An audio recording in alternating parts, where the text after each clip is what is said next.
Welcome to Season 2 of the NAPABA Coffee House, brought to you by the generous support from our sponsors. I'm Priya Purandare, and I'm the Executive Director of NAPABA. This season, NAPABA Coffee House conversations focus on how AA and HPI leaders, especially women, have reached positions of prominence across various industries and their paths to power. This season is hosted by legal legend and trailblazer Deb Wong Yang. On today's episode, Deb sits down with two of Big Law's most prominent leaders, Jackie Park, co-managing partner at DLA Piper, and Hailyn Chen, co-managing partner at Munger, Olson. This episode of Coffee House explores the findings from the Bloomberg Law article, Asian Women Are the Losers in Big Law. Our guest, Hailyn, was quoted as saying that people often assume my male associate is my boss. At the firm, I'm known as a leader, but when I go out into the world as an Asian woman, I'm in a cloak of invisibility. Jackie too lamented the results, but had a clear vision for what was needed, a critical mass of women who show up and stand up for each other.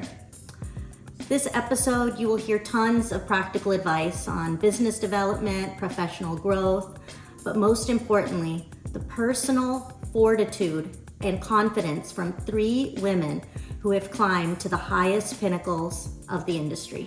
Stay tuned.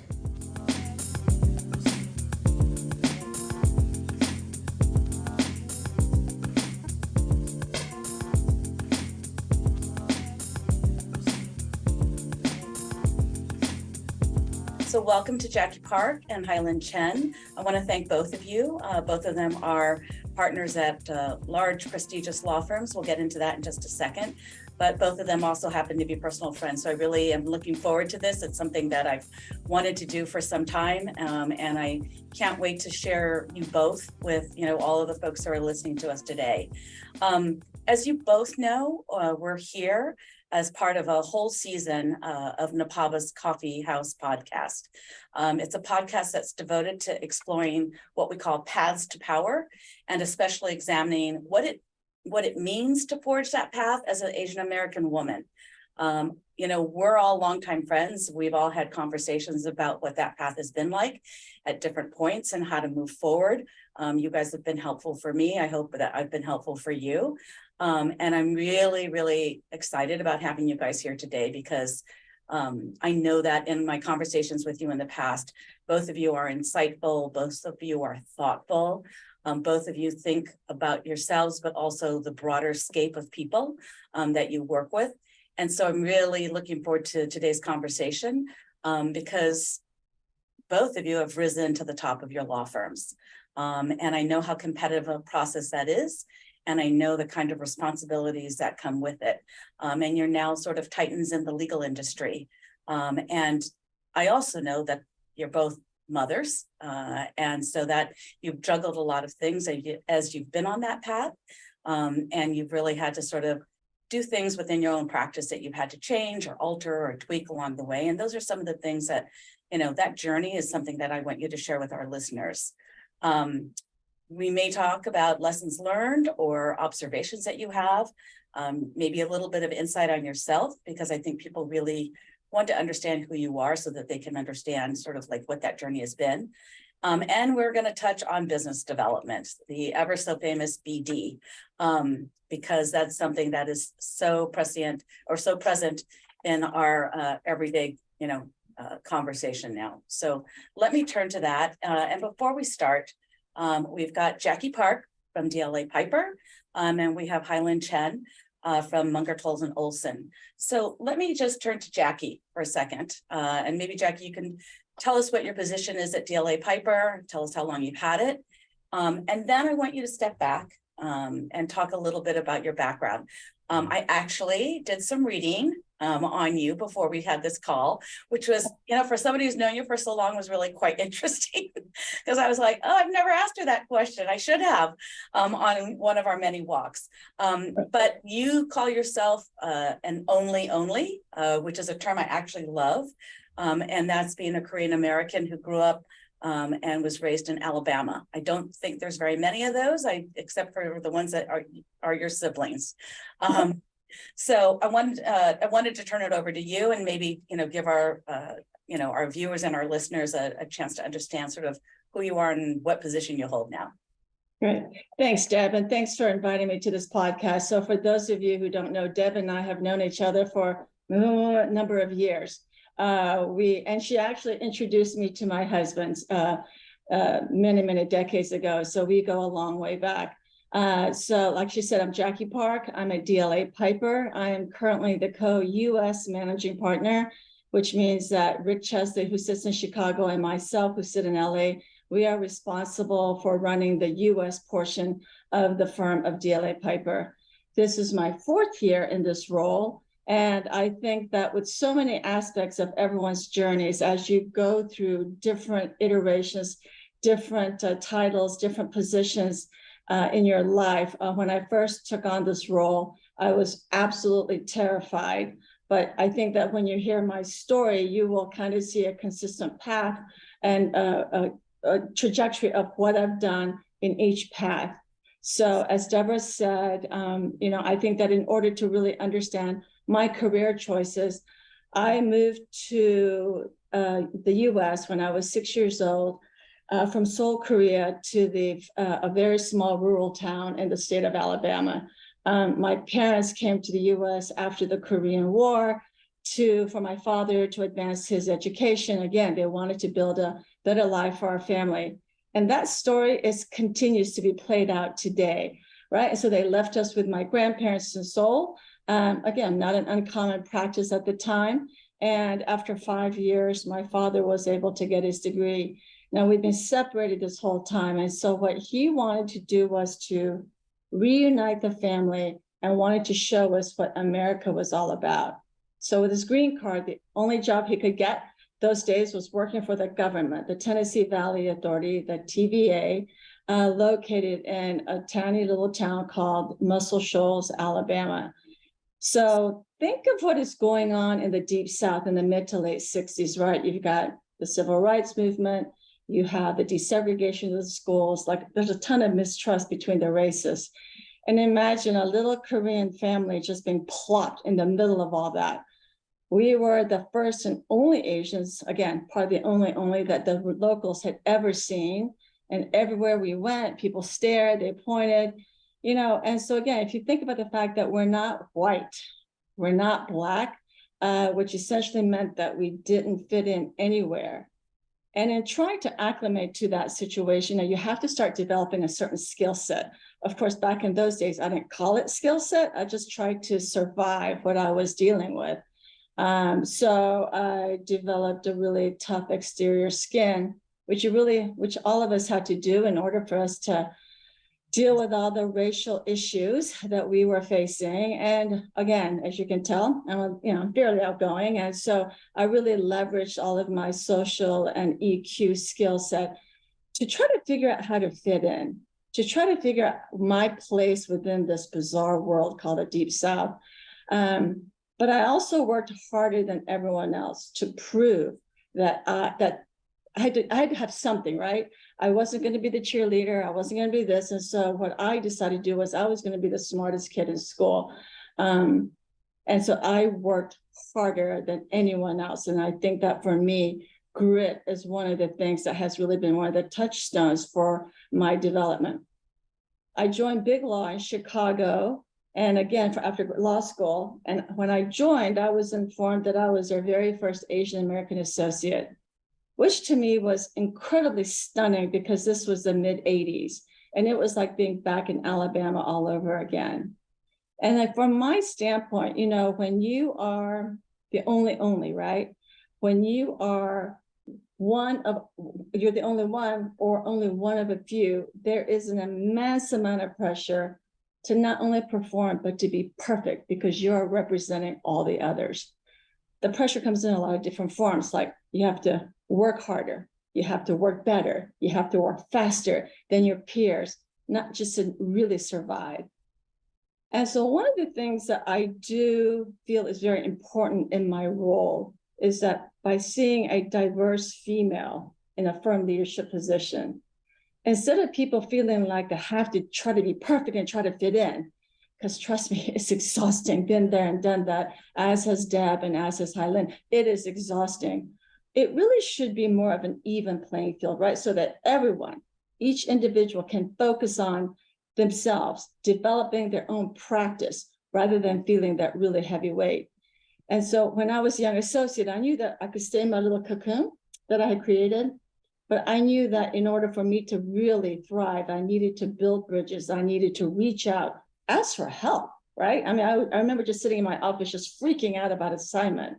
And I finally realized that that was not going to get me far. Ask for help, build bridges, create a community, collaborate, work with people, learn from other people. And that ultimately allowed me the ability to kind of create my path. So, I wanted to make sure that this workplace community that we have at DLA Piper, that it is really a village for everyone, so that each person, regardless of their background, their racial, any of the differences that every one of us brings to the table, that they can feel safe, that they can hone their craft, they can collaborate and learn and really create a career that they're proud of. Jack, it's great to hear you sort of articulate some of those steps, because I know very much that really informs who you are today. And so, in that sense, both of you, I can vouch for having those kinds of credentials, and bringing it into the positions that you have now. And we'll come to that in a second. And I want to put a pin in it, but I want to talk to you later, both of you, about the work harder, work better, because I also think that that's something that has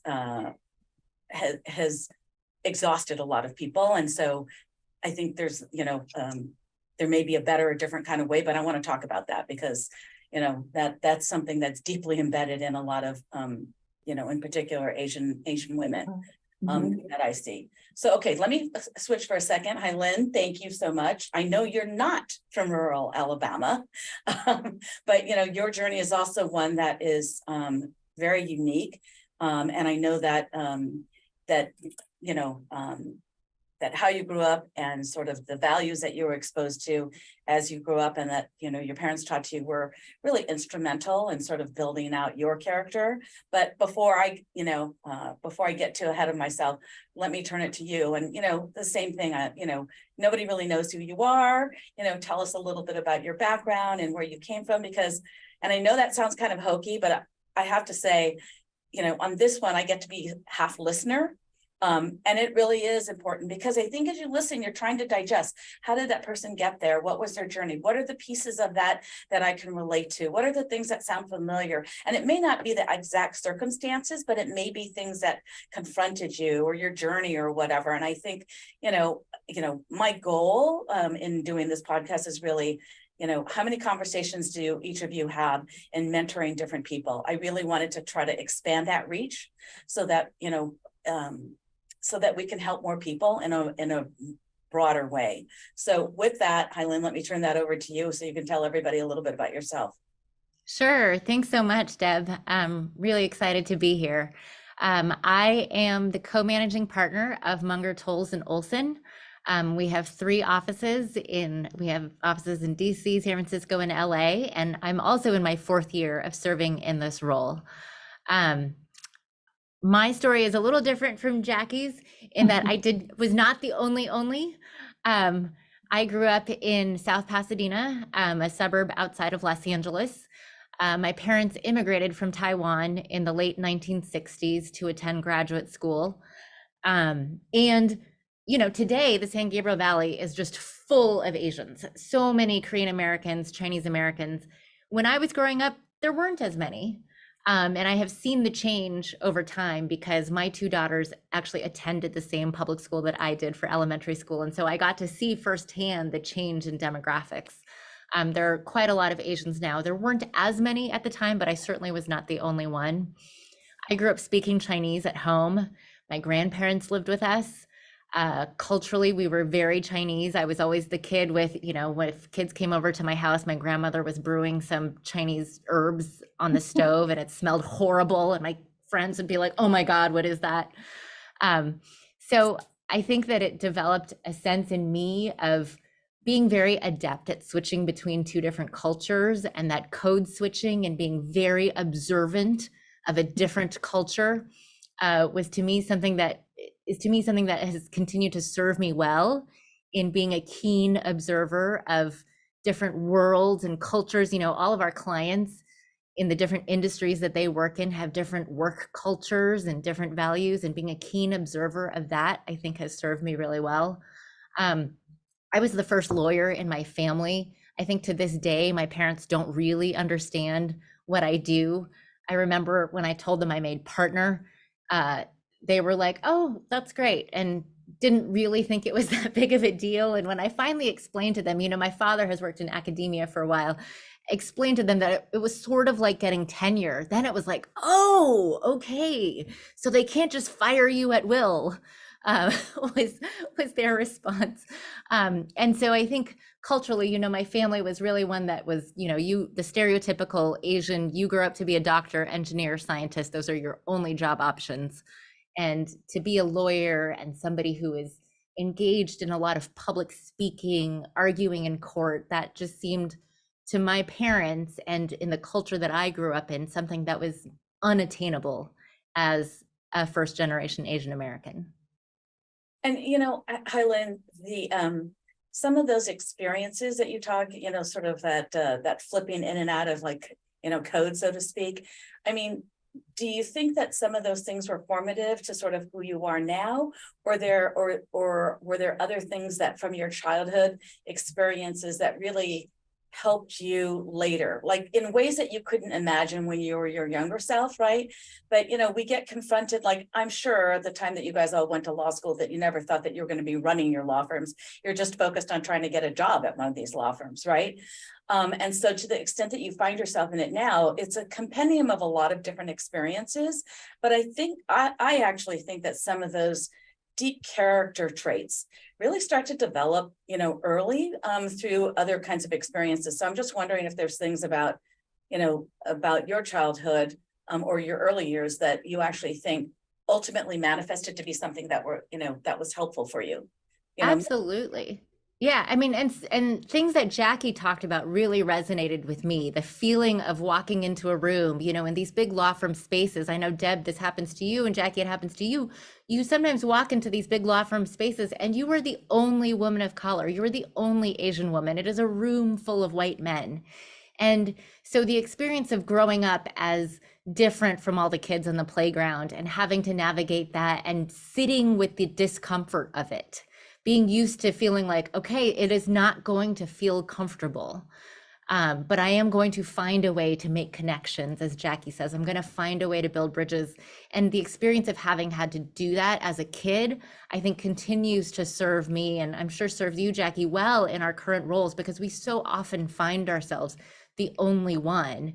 And so rather than feeling like, oh my gosh, something's wrong, I won't be able to deal with this, we feel like, okay, you know, we've dealt with this many times before. Yeah. No, I totally, that completely resonates with me.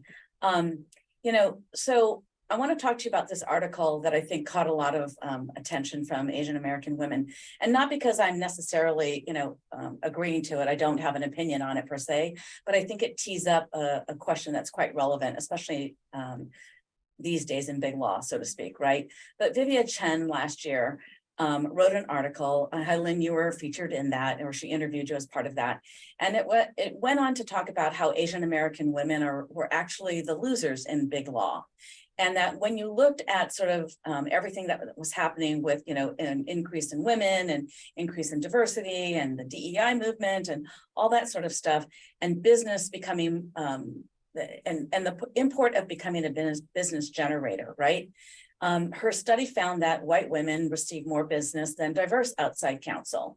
And in the study conducted by the Institute for Inclusion in the Legal Profession by Sandra Yamate, Jackie, somebody that we knew when we both practiced in Chicago, Vivia was actually shocked to find out that the group at the absolute bottom were Asian American women, right?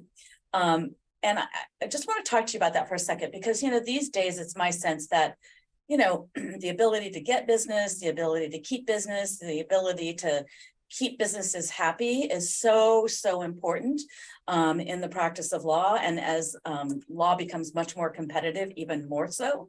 But, I guess first, did that article surprise either of you? Is that something that you had noticed in your own profession? I'm so myopic that I hadn't really noticed it because I was too busy trying to keep myself busy, so to speak, right? But you guys are in different leadership positions. Is that something that you saw? And, sort of what's behind that? Like, why is that? And, and then if that's the case, how do we get better at it? So whether that's, you view that as true or not, I still want to ask the bigger question. And the bigger question is, how do we change that? And so maybe if you guys could sort of speak to that issue, that would be helpful. Sure, I'll just dive right in. Look, when I had read the article, and I wasn't surprised, but I was disappointed, very disappointed by the metric that they had in the article. And so one of the things that I think is that there seems to be a cultural issue around some very incorrect preconceived assumptions made by corporate America, made by the US writ large about Asian American women. But from my standpoint, what I would like to see is that as more and more Asian women do enter and succeed, not only in big law, but also in the general corporate world, hopefully these assumption and cultural biases will start to crumble. Because sure, if you look at one here, one there, you still think that these biases are true. But at a certain point, if we can create enough critical mass, you cannot undermine everything that this whole group is doing, right? My concern, though, is that this is happening at a glacial pace. Yes, we have more Asian American women going to law school. We have more Asian American associates. But as you go up every step of the ladder, you do see the breakage, right? You do see more and more the Asian American women, as well as with other diverse groups, starting to fall by the wayside. So from my standpoint, it's like, number one, we need the critical mass, but we have to keep that critical mass engaged and in big law.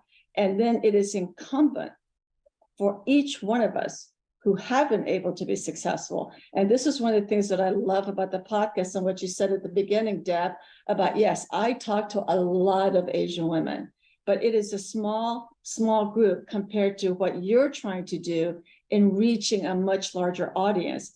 I mean, if we had something like this when we were young associates, it would have been so refreshing to understand that we were not in it alone. So I think that we have to be able to, for those of us who have been here, we have to be able to teach and help our sisterhood, because without that, it is just not going to happen. And again, one of the things that what Deb said also is that the practice of law has changed. It is, yes, it's still the practice of law. It is, let's be crystal clear about this, it is the business of law. And again, I'll let Hailyn speak because she was quoted in the article, but I think that we should really help each other and provide some insights into multiple decades of work that the three of us have done in business development, and hopefully there's some takeaways for each one of you guys. Yeah. Hailyn, I definitely want to hear some of your thoughts on this, because I know you and I've talked about this in the past. And so, but we haven't talked about it recently. So I'm really curious to hear sort of what your thoughts are. And I'm sure you gave some thought to it back in the day when Vivia actually interviewed you. So you've been ruminating on this for a good part of a year now. So yeah, I think there's so many things that contribute to this metric. And I wasn't that surprised by it. It's sad and disappointing that that's where we are. But to me, I see so many different forces at work. I think one issue is that there's simply not enough of us as examples for clients to see Asian women leading major cases.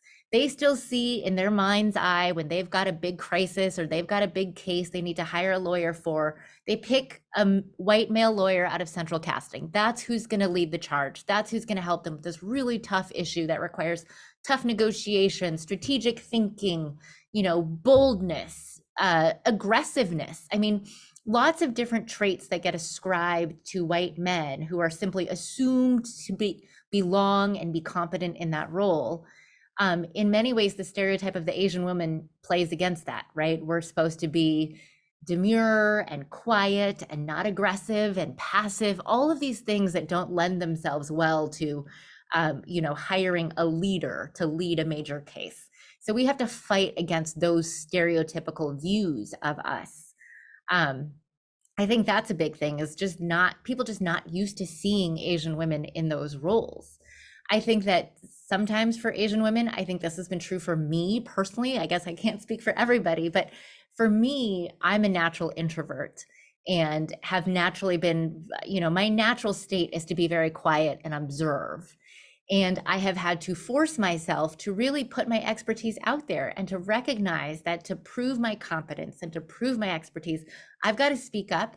And more than that, I've got to ask for the work. I mean, recognizing that I have value to add to my clients and to be able to help them is then to pipe up and say, hey, can I help you with this? I'd love to help you with this. Yeah.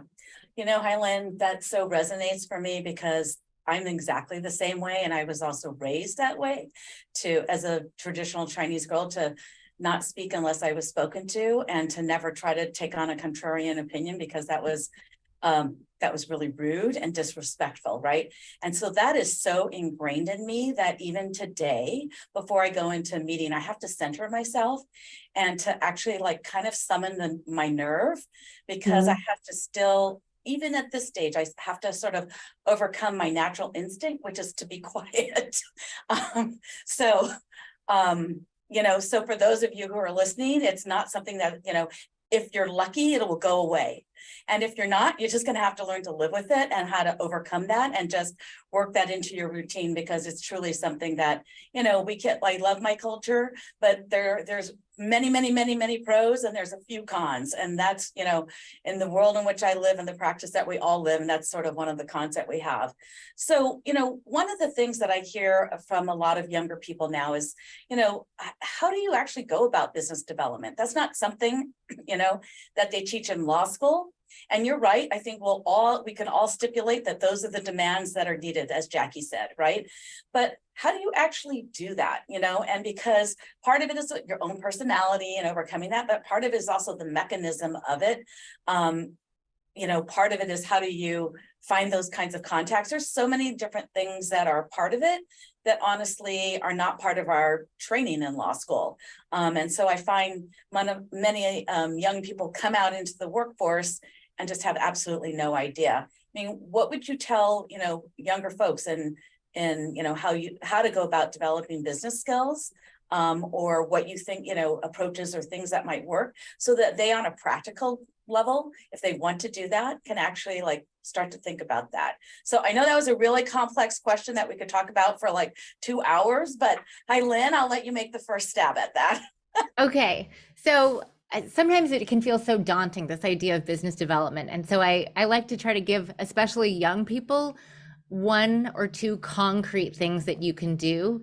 And so much of business development is not, sometimes you think of business development, you think of oh gosh, it's like marketing, like a car salesman, I have to go out and be salesy, and that is so uncomfortable. That is not at all what you need to learn how to do. One key step is really just understanding your client and what they need, what is on their mind. And so you may feel gosh, at my level, I don't have a relationship with the GC of this Fortune 100 company. But what you do have is a relationship with perhaps a junior lawyer that's in-house. Understand what they're worried about. What is it that their boss is asking of them? What are the trends in their industry or their legal practice that they need to stay abreast of? Are there new developments in the case law? Are there new statutes that may be coming down that they need to understand? Are there industry trade magazines that they read or newspapers they read? Read the same things so that you understand what's on their mind. What are the things that they're paying attention to? And then, sign up for a Google alert, sign up for some sort of a dinger on a big case that may be pending in the Supreme Court that they're interested in. And then, reach out to them about it. If you see a new case come down that is in an area that they're interested in because it affects their business, send it to them. And just say hey, saw this, thought you might find it interesting. Maybe add a sentence about how you think it might be important to their work. They love that. It makes them look good to their bosses because it helps them stay on top of trends and make sure that they don't miss something. It gives them something to talk about at their next meeting with the business side. It makes them look good. And it's just an easy way to get your foot in the door and start developing that relationship and show your client, hey, I'm thinking about you. I know what you're worried about and I'm thinking about you. Yeah, no, those are great ideas. Jackie, I know that, back in the day when you were, 4 years ago, when you were fully practicing, that you were a real estate lawyer, which is known to many as being predominantly male, and being a pretty aggressive and intense kind of field. Not that the others aren't, but that has unique traits and sort of descriptors to it. But, you managed to succeed in that world. And so, if you're talking to these younger people, and I know you talk to lots of young people, what do you tell them today? Because our demands are great. Demands on our time are great, right? So first and foremost, you have to be excellent at the practice of law in your discipline, right? And I heard a great line. I didn't come up with this line. I don't know who came up with it, but I heard someone else quoting it, that no amount of marketing and branding can cover up mediocrity, right? So you have to be excellent at your level. I'm not asking you to understand how to negotiate, the sale of a multi-billion-dollar building or a development. But at your level, you need to be excellent at your practice of law. Hailyn said one of the things that I think is just so important. You have got to understand and know your client, right? That to me is essential, because they're going to assume that if you're doing work for them, that you know them, that you understand them, what are their challenges. So Google alerts, sending articles about a competitor of theirs, right? What maybe a competitor did something, sending little emails. And what those little things do is it keeps you top of mind to the client. The client's thinking, this person is invested in me. They know my company. They know my issues. The other thing you need to do is not only know your client, you need to know your own firm. And this is something that I think that I actually just did not really think about till a little bit later in my career, when I was doing a real estate deal and they're like, hey, we have this massive tax issue. Who would you recommend for this, this, and this? And I was like, I'll have to look and get back to you. That was terrible, because now they realize, boy, I don't know who is good in this. I'm not saying you have to know that I have to know all 1,600 attorneys, but in my firm in the US, but if it's an IP case, I'm going to recommend this person. If it's a tax case on an international side, domestic side, get to know your firm. And at a minimum, if you're on the younger side, get to know the other people in your group and what they do. So in the real estate world, it's a lot of small little subgroups, right? You've got people who did nothing but loans. You have people on the borrower and the lender side. You've got people who did nothing but purchase and sales of large tracts of buildings or lots of, it's all dirt, right? We call ourselves dirt lawyers. It's a piece of property. We have, JV work, joint venture work. Understanding how each piece puts together to create the whole of a deal will give you a much better understanding of how your piece fits, right? And then how you can provide value. So you should really, really know the firm. And at the end of the day, client relationship is all about relationship building on a very authentic and genuine level. If you just if you call them once a year, that ain't gonna do it. They're like, oh, they're trying to get work from me, right? It's relationship building on a local level, your law school, your law firm, just like how they said, the junior person at your client that you're working with, you're not talking to the CEO, the senior partner is doing that. You're talking to the guy at your level. You're the ones that are burning the midnight oil. And then when you leave or go somewhere else, and when your client contact goes and leaves someone else, stay in touch with them. But it has to be a genuine and authentic relationship building process. Yeah, no. I think that's really good advice. And you took me to my next point that I was going to ask you guys about, because, listen, both of you guys made partner at, and ran the gauntlet of your, particular firms. Hailyn, you're at a firm that's particularly known for having incredibly brilliant lawyers. And so, that's a lot to navigate, and then to actually be able to get through that and to get yourself to a point where you're, they want you to help manage the firm. I mean, that's a deep amount of respect for both of you. And it's not something, that is done lightly. It's done with a lot of scrutiny, a lot of consideration, and the like. But both of you, I would imagine, navigated the internal politics of your law firms, and the demands and all of that stuff. And, I often hear the expression when I first got out into private practice that you have an external market and you have an internal market, right? And in the beginning, I was like, what are they talking about? But I want to talk about that internal market. Like, Hailyn, how did you deal with that? And how did you navigate that? And, what are the ways? Because, listen, all of us spend a lot of time counseling young associates in big law and trying to help them, do that. And it's very unique to them, but there is some similarity in there. And so I'm just wondering what it is that you see and the kinds of things that you would want to share. Yeah. So one of the things that I've had to learn, and I think this goes for anybody at any law firm, not just people who are aspiring to positions of leadership, is really understanding the internal politics and internal workings of the firm. And you only learn that through developing relationships and having strong mentors. And for me, it was making sure that I had mentors and friendships and relationships throughout the firm, people at different levels, people with different experiences, people who could provide different perspectives. I think that there's value to having mentors who look like you. Absolutely, you can talk about different things with them. It's also valuable to have mentors who don't look anything at all like you. And the mentors at many law firms right now who are in positions of power may not look anything like you. But cultivating those relationships was really important to understanding how to navigate what was going on. And I needed people at different levels. I mean, there are people who are more junior who I could go to just be like, WTF, what is going on with this situation? Please explain.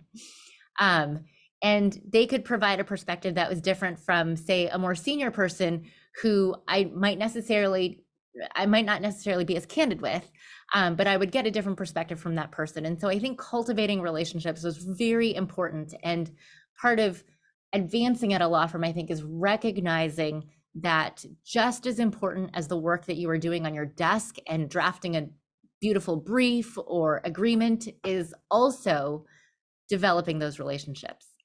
Yeah. I was just going to say, you have to work hard, but you also have to work smart. And I think what Hailyn said, that is the smart part of working hard.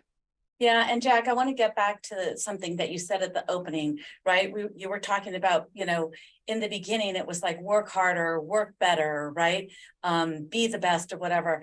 And I think there's an element of that, but I also know that that can be really exhausting, right?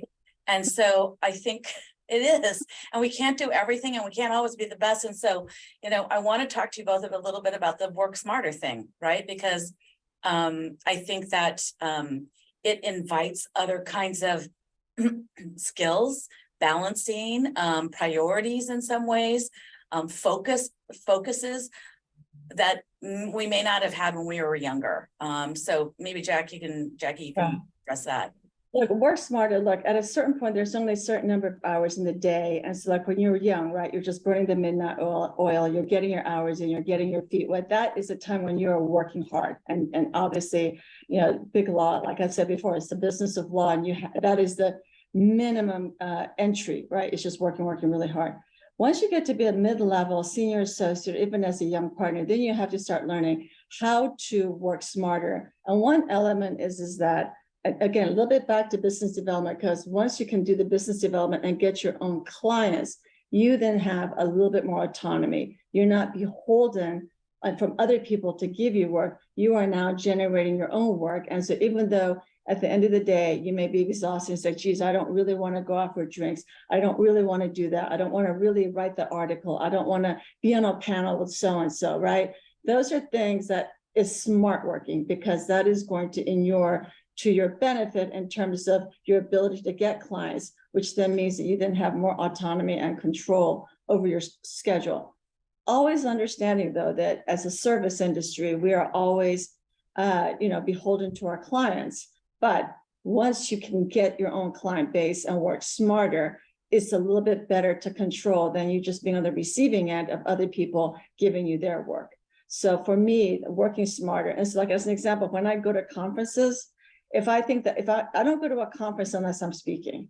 Because again, if you're not speaking and you're not visible and you're one of 500 people walking around, where is the value of that, right? You've flown to a city, you've gotten a hotel room, you spend a day and a half at a conference and you walk away with 6 business cards or contacts nowadays.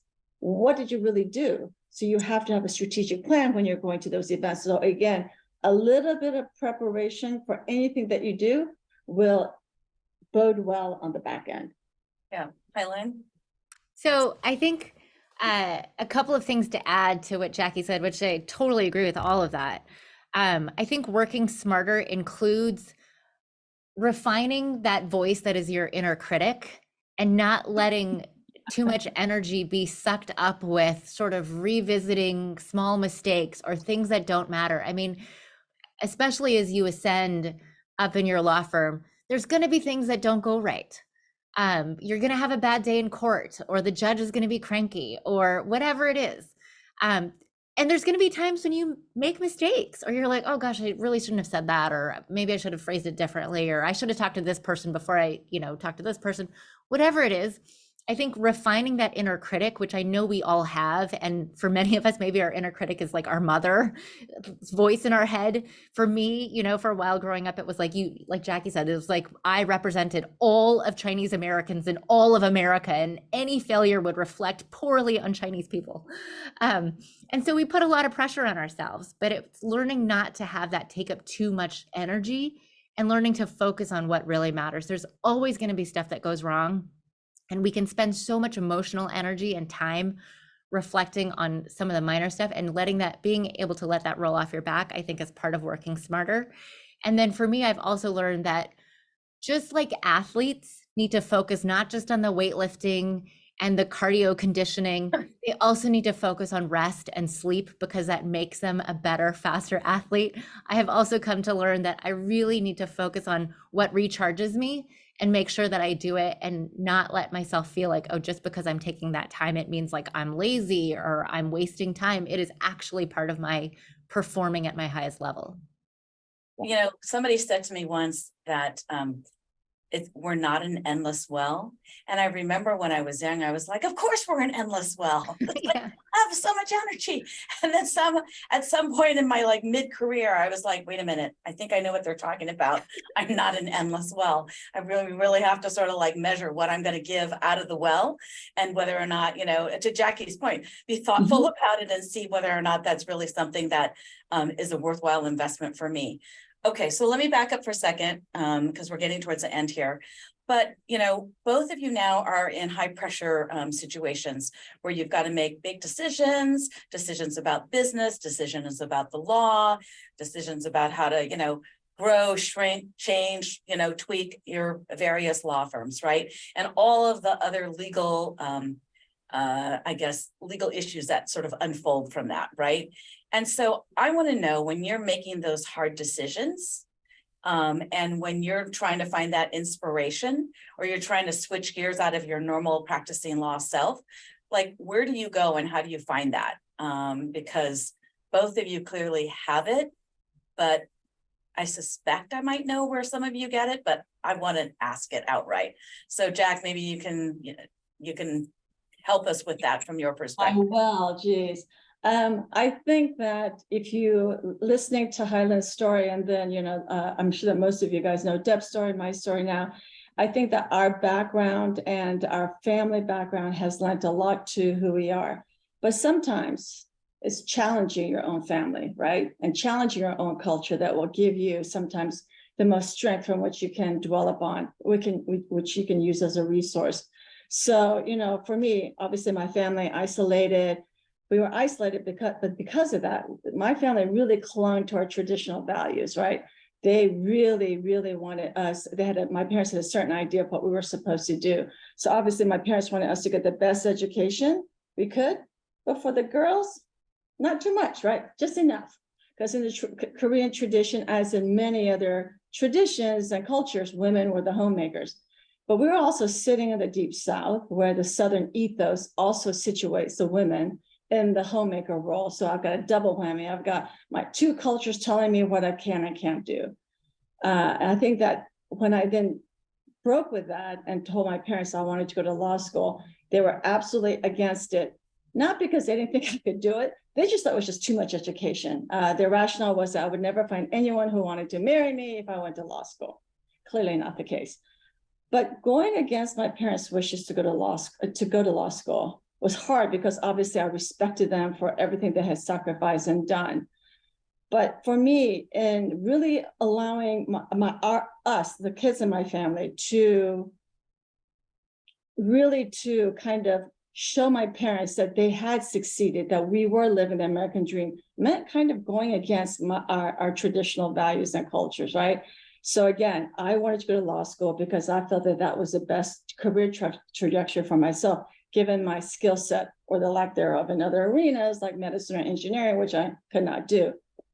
But I knew I could do something. I knew I wanted to do it. Now, did I think that I was going to stay in big law all those years? I didn't. I just kind of thought that that was the beginning step.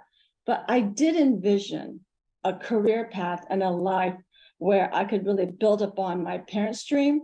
And being in law from all these years, I think that wanting to make sure the well that for me to draw upon was learn to make sure that I not only made my parents proud, but I continue their dream, while at the same time also creating a life that where my husband, who is also a lawyer, and we have two amazing daughters, neither of whom became lawyers, by the way. I don't know what that says about me and my husband, but so that they would then have opportunity to follow their own path.